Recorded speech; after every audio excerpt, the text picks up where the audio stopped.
Well, get this, because this is the classic excuse. Why me, God? Why is it me that you want to do it? Why you couldn't choose nobody else? There's so many other people that you could have chose to do it. And God, why me? Here's an excuse that I used to always use. I used to always be, especially when I'm bringing that truth out. I was like, God, all these other preachers have been here longer than me, Jesus. Why is this little man picking on me?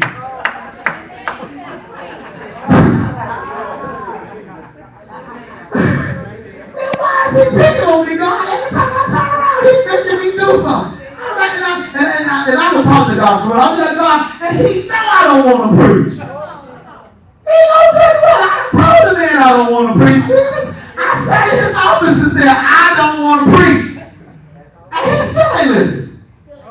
But God knows what you need. He knows what you're called to do. He knows how to get what he needs out of you. And he's going to do everything in his will, everything in his plan to get what he needs out of you. Look at somebody and say, God's going to get it out of you. Whether you like it or not. And that's some real good teaching for you. Y'all heard, some of you may have heard me tell the story, and some of you may have not heard me tell the story. I had just moved back to Rayford, and before I went to True Vine, I had actually, kind of been praying. I was at my former church, a wonderful church. Nothing bad to say at all about it, but I was in the process of growing in God and transitioning and things of that nature, and I was at my house one day and I skipped church. I skipped church on purpose. This is good. Skipped church. I was not going. And not planning on going. And Pastor Lisa came and knocked on my door.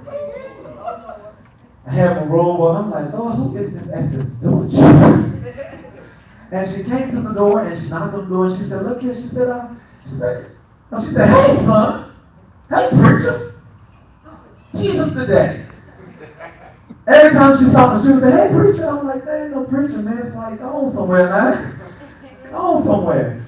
But she said, I was talking to her, and I told her, I said, I think we're going to try to get you over to our church and preach. And she looks at me and says, I think I'm going to get you to come to my church and preach too.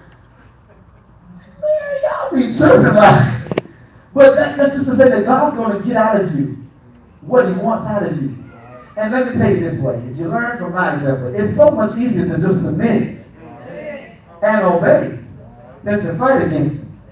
He told Saul more rather, he said, look here, Saul, why are you kicking against the pricks?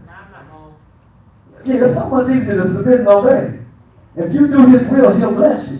And then, not only that, let me tell you, not only that, you ought to want to do his will because he loves you. And because he called you out of sin and because you ain't on your way to hell no more. That ought to be the number one reason why you want to do his will. But then if you do his will, there's blessings that come along with doing his will. There's a greater anointing that comes along with doing his will. There's doors that will be opened because you simply do his will. This is good to me.